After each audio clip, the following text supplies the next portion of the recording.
Egyptians gather in front of Rafah crossing expressing their rejection and denouncing calls to displace Palestinians.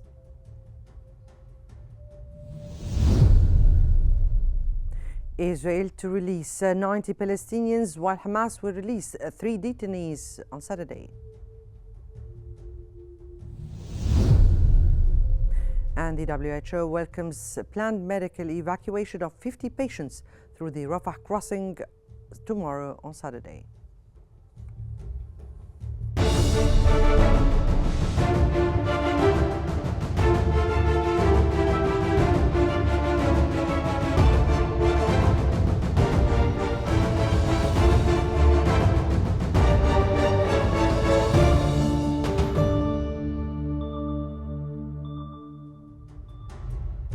It's 8 p.m. Cairo local time and you're watching Qnews. We begin today's bulletin with the latest developments in Gaza.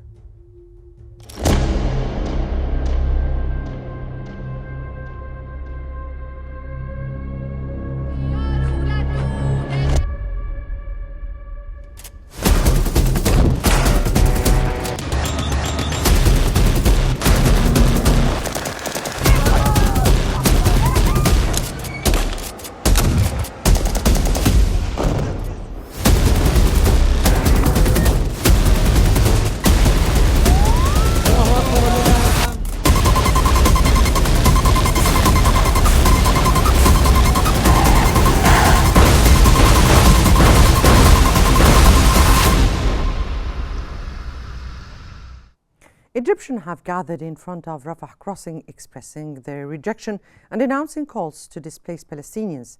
The delegations also expressed support for Egyptian President Abdel Fattah al-Sisi. Palestinians is an injustice that Egypt will not participate in. President Sisi reiterated that Cairo will not tolerate such calls, stressing that there is no solution other than the two-state solution.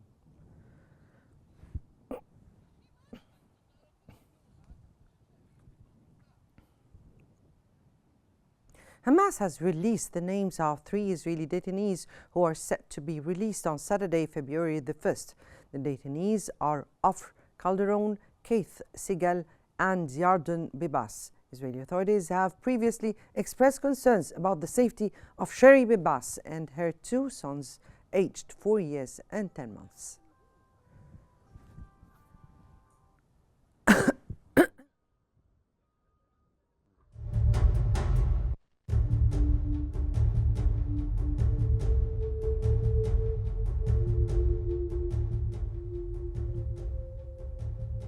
The Palestinian Commission for Detainees and Ex-Detainees Affairs and Palestinian Prisoners Society have announced that 90 Palestinian prisoners are scheduled to be released from Israeli prisons tomorrow as part of the 4th phase of the ceasefire agreement in Gaza. The 2 organizations confirmed the release of 81 long-term detainees and 9 individuals serving life sentences. This follows the 3rd phase of prisoners' release under the Gaza ceasefire agreement, which freed 110 detainees, including 32 life sentence prisoners, 48 with various sentences, and 30 minors.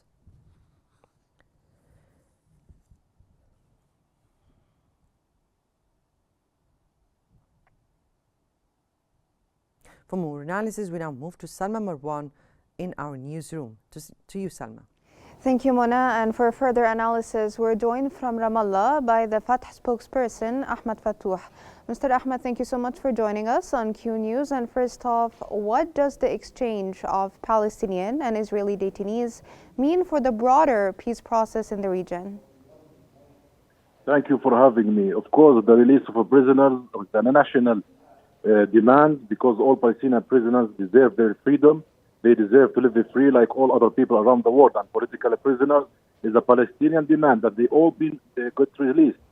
Of course, it does mean that it brings back the Palestinian issue to the international arena to remind the entire world that the Palestinian people are under a brutal occupation and an apartheid system that imprison people without court and imprison people for a long period of time without any justice or mercy. Our Palestinian prisoners have suffered immense torture and suffered solitary confinement for indefinite time. This is abhorrent and the entire world need to remember that this Israeli occupation is against all the human values in this world and against all the human law. The world must act and must remember that the Palestinian people are under a massive injustice. So tomorrow, the fourth round of the detainee exchange process will take place.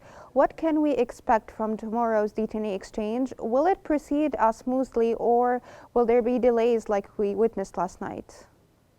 Well, the Israeli occupation has always played this delay game, and just to humiliate or to make the Palestinian people and their families wait indefinite time. I expect from Israel to behave like it always behaves, brutally, inhumanely, like they always do. Tomorrow there will be release of 3 prisoners, and we expect around 90 prisoners, and we hope that everything will happen smoothly. Now, speaking of Netanyahu's far right-wing parties, what is the significance of Israeli Finance Minister Smotrich's statement about Israel returning to the fight after the first phase of the deal concludes in early March?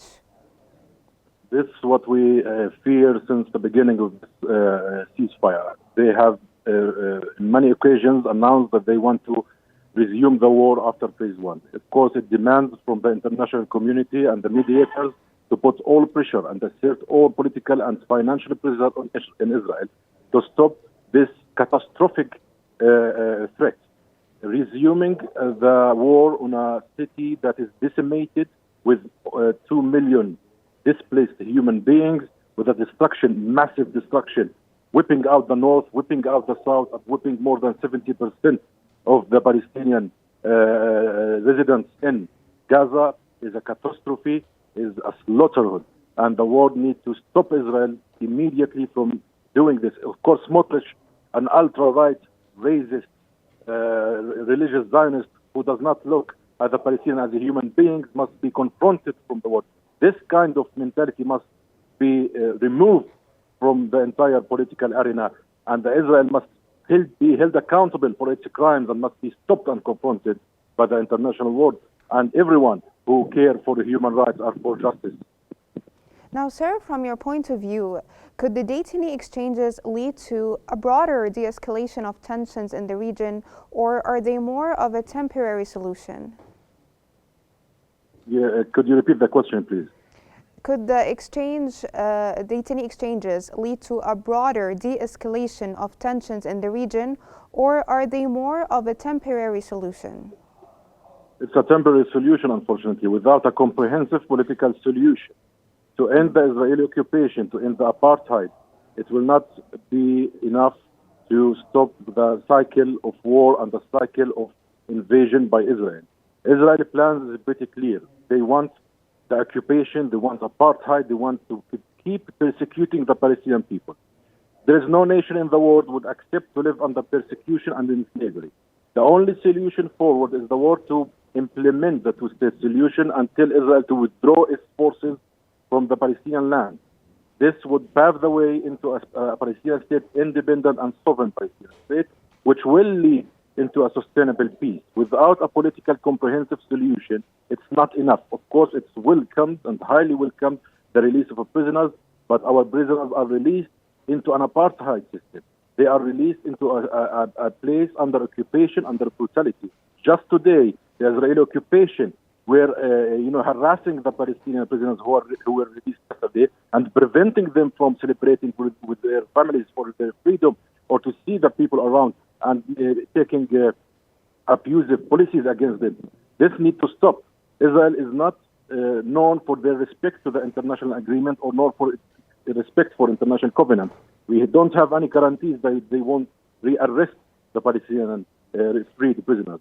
So a political solution based on the two-state solution and the Arab Peace Initiative is the only way forward. Now, given the volatility in the region, what precautions are being taken to ensure the safety and security of those being exchanged? There is no actual guarantees. Now, the only thing that we have seen from the ceasefire agreement that they will not rearrest them based on the last acquisition. But that does not prevent Israel from inventing new accusations against the Palestinian prisoners. So it's not really guaranteed. And the Israeli occupation, as you have seen, they don't care about international law, and they didn't care about the human rights. So without a deterrent policies by the international world, it will continue its violation, and which inflicting the entire region. This genocide in Gaza and this invasion in West Bank, killing and slaughtering children, women, elders, and everything, is bringing the whole region into explosion. And the entire world has went into demonstration, and the entire world is demanding for the emancipation of the Palestinian people. The insistence of this unseen oppression need to stop. From Ramallah, that was Fatah spokesperson Ahmed Fattouh. Thank you so much for joining us here on Q News and for all the information you provided us with.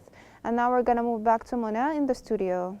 Thank you so much, Salma, for the analysis. And back to our bulletin. The World Health Organization has welcomed the planned medical evacuation of 50 patients through the Rafah crossing tomorrow on Saturday.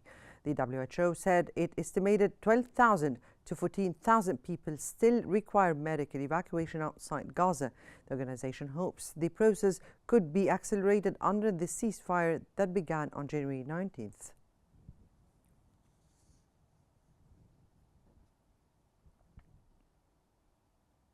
Israeli Prime Minister Benjamin Netanyahu has stated that whoever dares to harm Israeli detainees will pay the price. He added that the sight of their handover was shocking and warned of death for anyone harming the detainees. Netanyahu and Defense Minister Israel Katz said they had ordered a delay in the release of the detainees. The Prime Minister's office later stated that the mediators had committed to ensuring the safe passage of detainees in future handovers.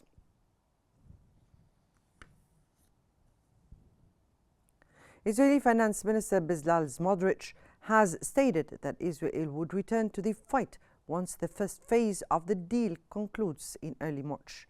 Smotrich continues his attacks on the Gaza ceasefire deal, calling it catastrophic and dangerous to Israeli security, emphasizing that he will not allow the war to end without achieving its objectives.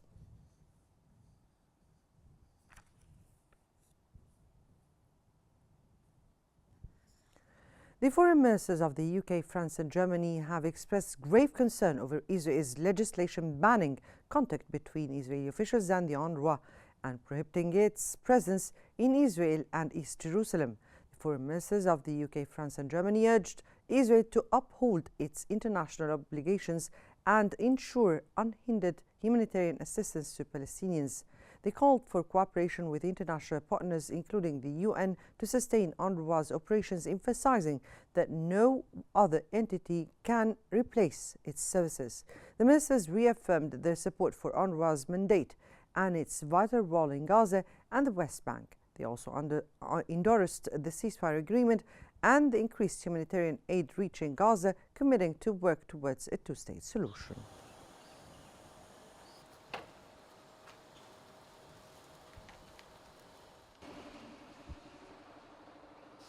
The UN Agency for Palestinian Refugees has stated that if its humanitarian work in Gaza is forced to halt, it would put the ceasefire between Israel and Hamas at risk. Director of Communications of the UNRWA, Juliette Tome, said if UNRWA is not allowed to continue bringing and distributing supplies, the fate of the fragile ceasefire will be at risk. She added that for now, its works in Gaza and elsewhere continues, despite an Israeli ban set to take effect on January 30th. The Gaza Strip and the West Bank, including East Jerusalem, a full implementation of the Knesset laws across. The Israeli United Nations Relief and Works Agency for Palestine Refugees in the Near Eastern, UNRWA, has continued its humanitarian operation despite an Israeli ban coming into effect. The Israeli parliament passed two legislations to prohibit UNRWA from operating in the country and ban Israeli authorities from any contact with the agency in October 2024. Since 1950, the UN agency has been assisting Palestinian refugees in Jordan, Lebanon, Syria, Gaza, and the West Bank, including East Jerusalem.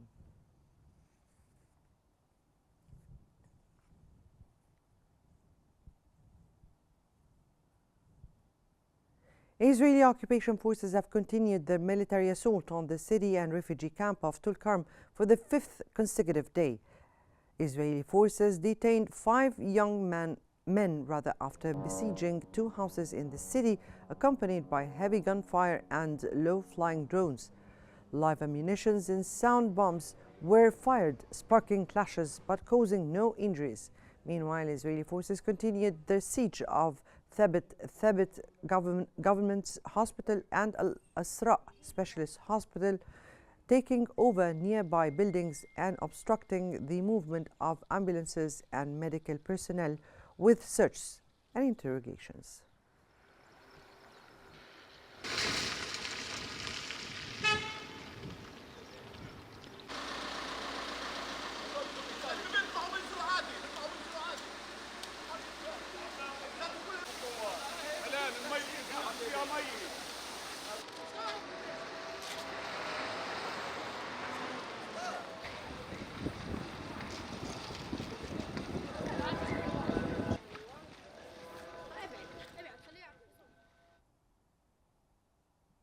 And now we move on to the latest developments in Lebanon.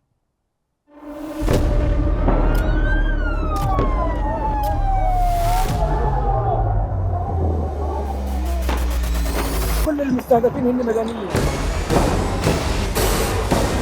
وضع شيء مرعب، شيء بخوف.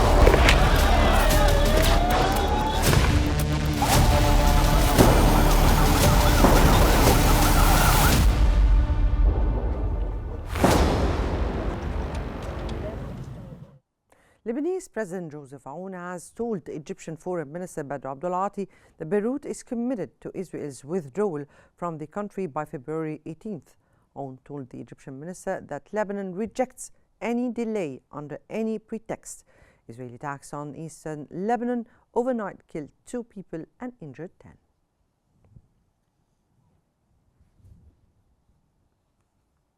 Egyptian Foreign Minister Badr Abdulati has stated that Cairo is making international contacts to ensure the full implementation of the ceasefire agreement in Lebanon. During his meeting with Lebanese President Joseph Aoun, the Egyptian Foreign Minister emphasized Egypt's commitment to Israel's complete withdrawal from southern Lebanon, noting that they discussed the importance of implementing Resolution 1701.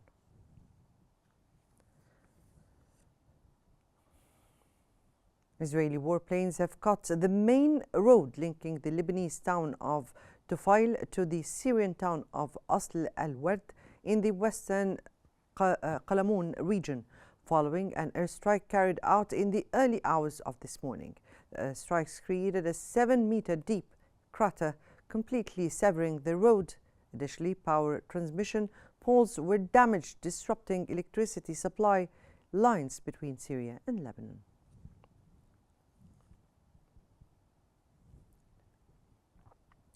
Lebanese Ministry of Health has reported the deaths of 2 people and the injury of 10 others due to an Israeli airstrike on the Beqa Valley in eastern Lebanon. Israeli military stated that it targeted Hezbollah positions in the Beqa Valley, considering them a threat. However, it reaffirmed its commitment to the ceasefire agreement in Lebanon.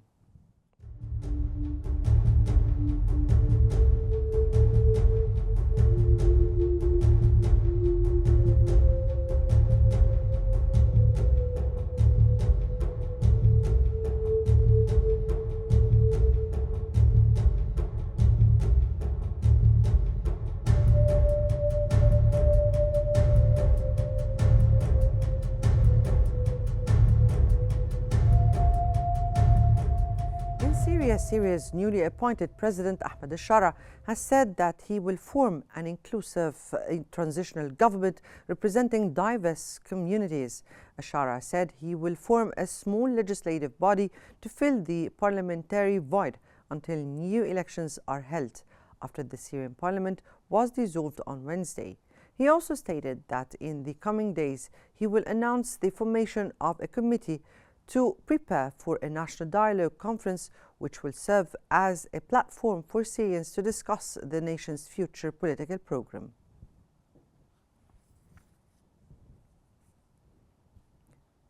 Royal Jordanian Airlines has announced the resumption of direct commercial flights between Amman and Damascus, which had been suspended for 13 years. Samar Majali, the CEO of the Royal Jordanian, stated that the airline plans to increase frequency of flights to Damascus to daily services starting in April in response to the demand and needs of travelers.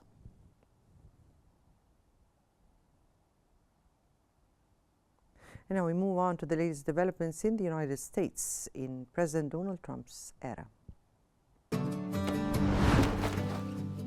Donald Trump is his name, he's there to stay. As unlikely, impossible, is now reality. We will make America powerful. We will win, win, win.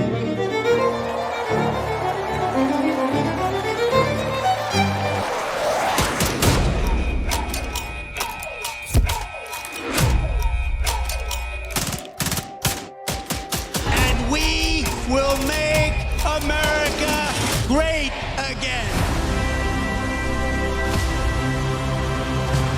Let's do our encouragement. We will very quickly make America great again. U.S. President Donald Trump has confirmed that a 25% tariff will be imposed on imports from Mexico and Canada starting February. Trump explained that his administration has not yet decided whether the tariffs will include oil imports, stating that the decision will depend on how both countries engage with the United States and whether oil is priced appropriately. U.S. Secretary of State Marco Rubio has emphasized that one of President Donald Trump's top priorities is securing the U.S. borders and preventing what he referred to as a catastrophic invasion. U.S. Secretary added that the current administration is focused on strengthening national security by enforcing strict border policies, noting that the government aims to create a safer environment for Americans and protect the country's interests.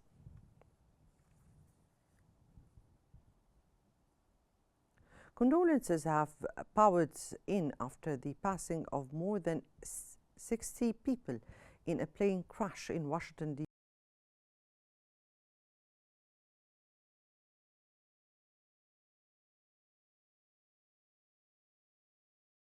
has said he is devastated by the news and said that the UN is aware of reports that in addition to American citizens there, other citizens of other nations, notably the Russian Federation, are among the casualties. He added the UN extends its condolences to all those who have lost loved ones.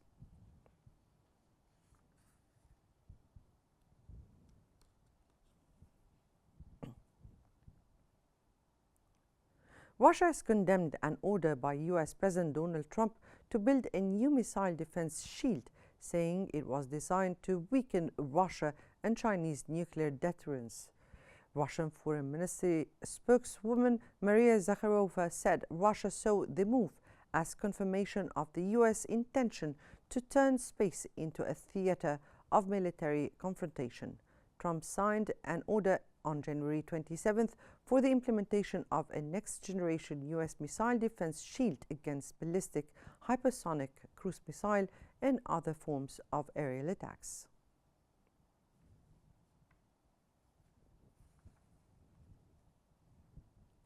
As for the Russian-Ukraine war, the Russian military has announced that it has made further advances into Ukrainian defenses, while Ukraine said it deterred dozens of Russian offensives in the direction of Pokrovsk in eastern Ukraine and that of Kursk in western Russia. The Russian Ministry of Defense reported that the Russian military had launched attacks on Ukrainian soldiers and military equipment made further advances into Ukrainian defense and look advantageous positions. The Russian air defense system shot down 61 Ukrainian drones. The General Staff of the Ukrainian Armed Forces reported that its forces had engaged in 85 battles on the front line, repelling 33 Russian attacks in the direction of Pokrovsk and 7 attacks in the direction of Kursk.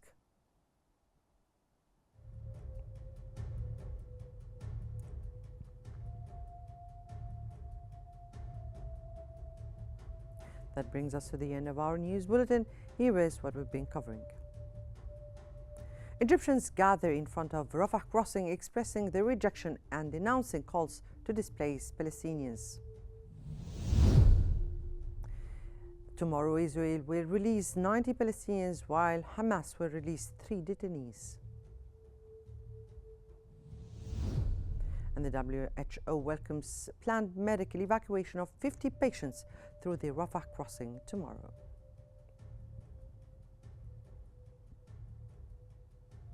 This concludes our news bulletin for tonight. Don't forget to follow Qnews on YouTube, Facebook, X, Instagram, and TikTok at Qnews EGY to stay informed.